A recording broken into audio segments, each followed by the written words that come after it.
Welcome to the Longbox Paradox, episode 34. I'm Dan, and going to be going over some of this week's curated picks that I'm choosing to review. We're going to start out with a personal favorite of mine over the last, I'd say, two years, maybe 2.5, and that would be Paper Girls by Cliff Chiang and Brian K. Vaughan. Issue 30 is the end of the series, and it's been a good run, and as I said in my 33.5 episode, it came to a good point to end where I think if it went any longer, it would have tarnished the book. And after the events of last issue, we start out with KJ, and she is in a dress at her bat mitzvah, and she is wanting to dance. The new girl, Erin, is there. Tiffany shows up as the Terminator, once again playing into the whole 80s vibe. And find out KJ's having a dream. The dream ends with her wanting to dance with... oh God, I cannot remember her name. Anyway, she wakes up, and then we get the girl whose name I forgot. I cannot believe I'm already starting like this. It's Halloween. Her brother is dressed up as the Toxic Avenger, which is fantastic. And basically it starts to replay the whole events of the first issue with some twists and turns. And then we have KJ at her house. She wakes up, and her mom's asking her, you overslept. You must have had a sweet dream. And Tiffany with the gaming and everything. It all leads up to the events of the first issue. And it kind of had this sweet, cathartic ending where at first it has them kind of all drifting off in different directions.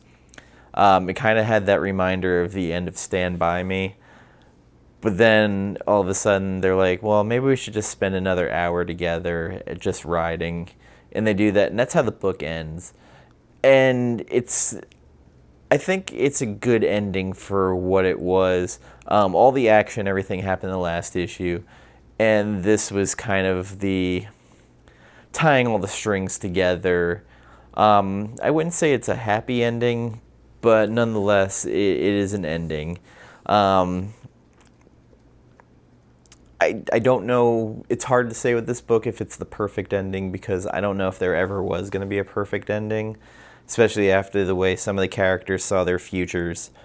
I'm going to give it a 7. Again, it was good, but there was something bittersweet about it I just can't put my finger on. But the series overall, I'd probably give an 8 to. It started out on fire. The middle issues of the run sort of weren't the best. There were some issues that were more standouts than others. But I don't know. Like there was just something I can't put my finger on that I didn't love about it that bothered me. But overall, it didn't hurt the series enough to make me think lower of it.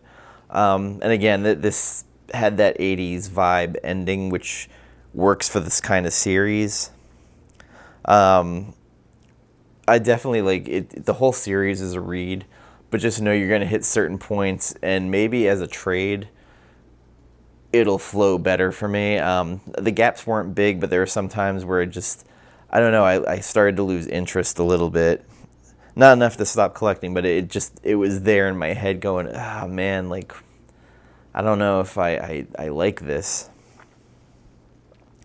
So going from Paper Girls from Image, we now go to a book that after last week I couldn't wait to read, and that is Powers of X. Rb Silva and Hickman bring this issue. This is more of a future of the X-Men story where the House of X is kind of the current day. And it starts out with Professor X meeting Moira McTaggart at this fair. And Rb Silva's art on Moira and Professor X in this is pretty fantastic. And then there's the through line quote. And it's, well, here's the thing, Charles. It's not a dream if it's real. And they use that in the quote at the beginning of the book, and it's pretty good. And again, I do love the way Silva is drawing Moira in this. And then there is a jump to where in House of X with Sabretooth, Toad, and Mystique, and the mission they were running, and it turns out it was for Magneto and Professor X. And there's a little game of back and forth. And I'm starting to question more and more if Professor X is really Professor X. There's something off about it, and for those who read Fantastic Four, Hickman had his character, the Maker, who was the Reed Richards from an alternate universe, who was evil. And for some reason, this guy is giving off that vibe, and since he has the Cerebro helmet on all the time, not necessarily sure of what he is or if he is. Just something to keep your eye on. And from there, it jumps to a future timeline, and we meet Rasputin. Rasputin has the armor of Colossus with the soul sword. Kind of a fascinating character. I just love the way that she is drawn. And in between some of the chapters, you have these files and information, and some of it is Sinister's files and the Sinister line with a mutant breeding program. And there's some interesting stuff in there. And it has all the different powers put into the Chimera generation. So there's like little Laura Kinney in her, little Kitty Pryde, Peter Rasputin, Quentin Quire, and some of these people. Just interesting stuff. Definitely, you really have to read these little blurbs in between the chapters. I mean, this is classic. If you've ever read Black Monday Murders, you'll be used to this kind of writing that he does, where there's story without the pictures, and you got to really pay attention to what he's doing because it's all clues laying out to the storyline itself. And then an old 80s throwback is back in this, and that is Nimrod, our favorite pink robot. And it's got the hounds and everything else. And we see a futuristic Logan. A lot of interesting stuff. And there is the way the story ends. I wouldn't call it necessarily a cliffhanger, but it's just enough to leave you wanting more. I've really, really enjoyed this story so far, and House of X and Powers of X couldn't be any more different, but with a little bit tying them together. And I have complete faith in Hickman. I'm just hoping that the artists on these books can hold up and stay on. I know there's already, like, I think 6 X books coming out that are in the new solicitations. Probably get into that later. But I didn't like this one as much as House of X. But I'd say I'm still in the 7 to 8 range on this. I'd say I'm closer to 7, like 7.5. And going to be an overkill week for DC this week. We had 2 big Batman books that came out, and both by Scott Snyder, no less. We're going to go ahead and start with Snyder and Capullo on Batman Last Night on Earth, Volume 2. And we're in this weird Earth where Batman has come back. It starts out with this dream he's having with Joe Chill. He still has the Joker in a glass jar on his hip, like a lantern, and they're awake. They wake up in the desert, and we find out there's a Speed Force storm. And the Speed Force storm just ages everything it touches, like this horse that The Joker's like, I want to be Robin. Batman's like, I'd rather make this horse Robin. And the Speed Force hits the horse and turns it to dust. And Joker's head's going, oh, another dead Robin. He didn't even last, Kind of interesting stuff. And then the Speed Force storm, you see the faces of the Flashes, Jay Garrick, Wally, Impulse. Kind of interesting, and they give you a little bit of everything. There are the Animal Men attacking this base, and it has unknown soldiers in there. Batman's on a hang glider with Joker's head. A lot of interesting, and then we also get to meet this Bane that has the Scarecrow attached to him, and they're hunting down Alfred, and they're saying the Omega is mad that Alfred let him go. The villains had created their own Batman. Interestingly, the Omega also is kind of dressed like Batman. The first time I saw him, though, I thought maybe it was the Talon from Court of Owls, the main one, who said he was Batman's brother. We go to Superman's Fortress of Solitude, where we find out that's where Lex Luthor has been, and he has all these different Superman robots, and the Omega and Scarecrow and all of them come out and start to attack, where Wonder Woman comes out and hacks apart the robots. Just a lot of interesting things in it.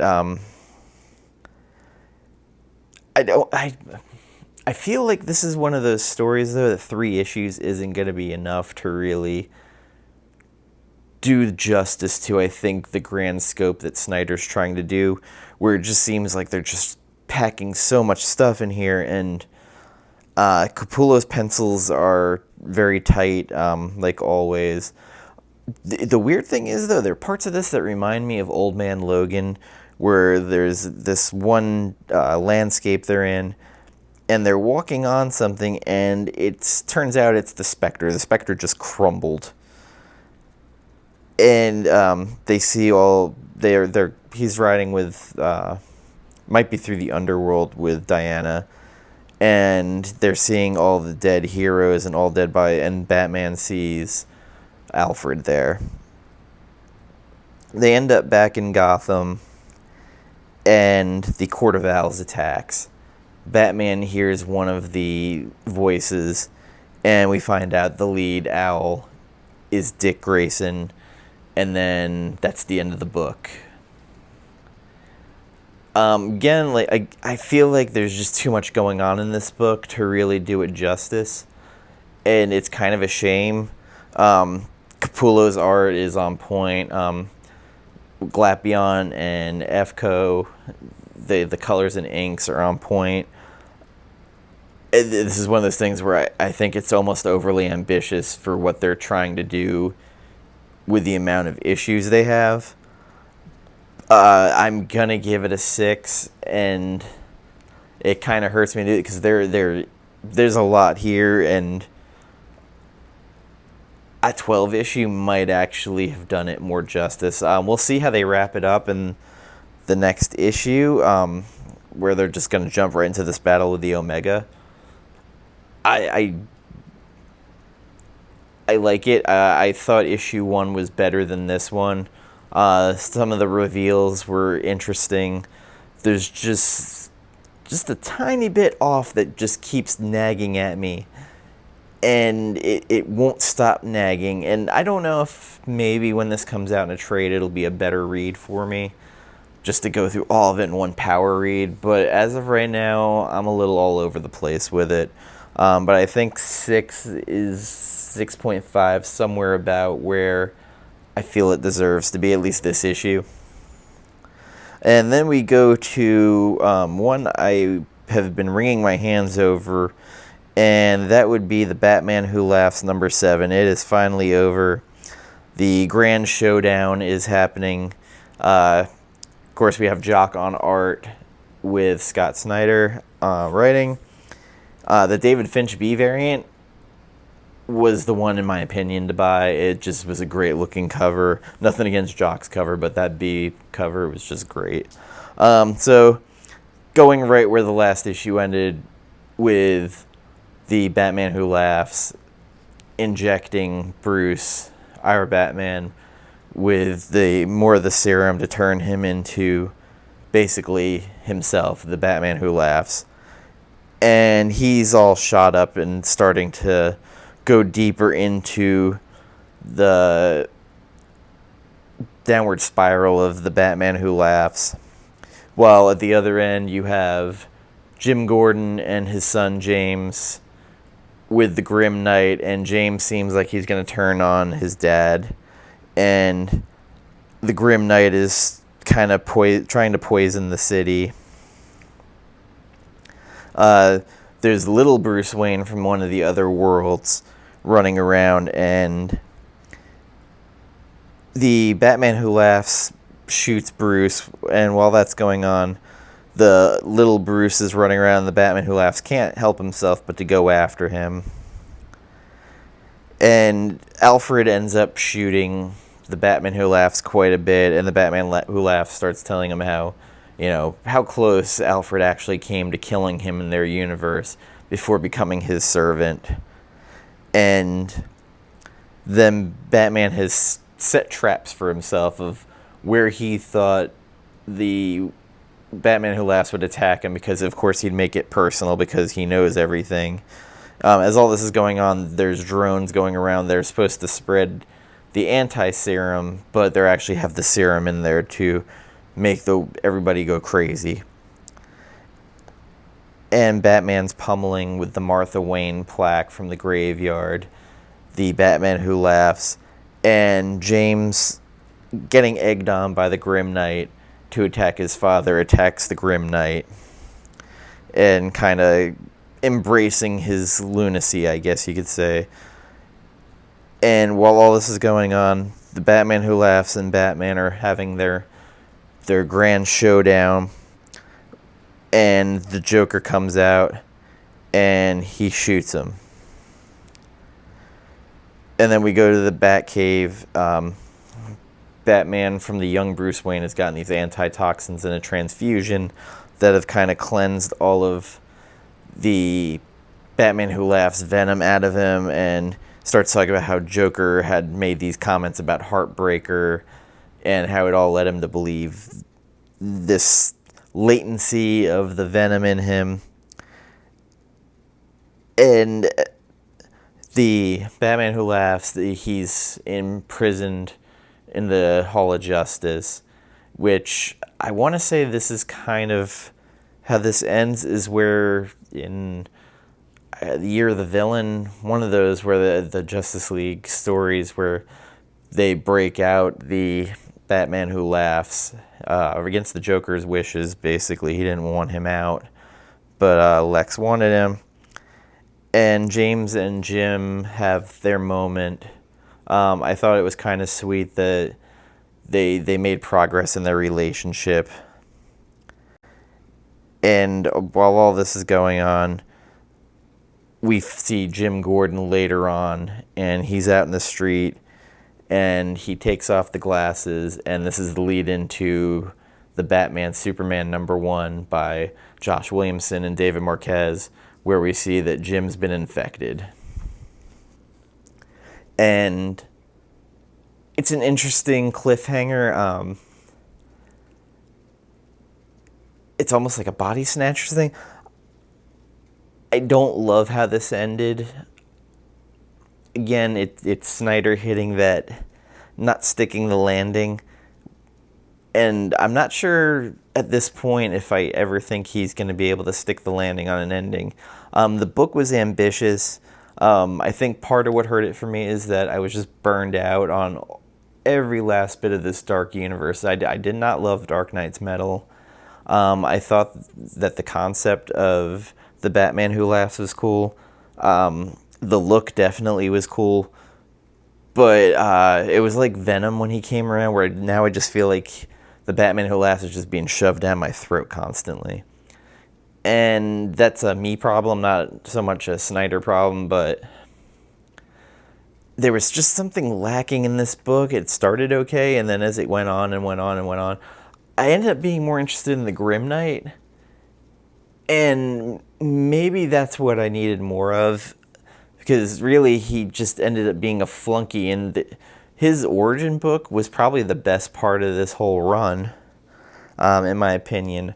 But with that being said, though, I am a Josh Williamson fan, and I cannot wait for his Superman Batman run, because the little teaser they had at the end of The Price had me super interested, and I like the way that Josh writes Batman, and I'm curious how he's going to write Superman.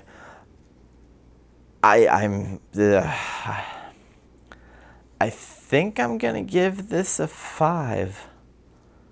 Maybe a 6, 5.5. It was just missing something for me, and I'm a Snyder fan, and just, I don't know, lately, maybe my taste is just, there's something just not hitting me the way it was on his original Batman run. Again, he has some big ideas, big ambitions, and just sometimes it just doesn't come together for me. I'd love to hear what you guys think. Comment on this below and let me know how it's hitting you guys. Like, share, subscribe, and again, don't let any of my feelings on these books stop you from liking the book, or change your feelings on it. It's just how I'm feeling at the time.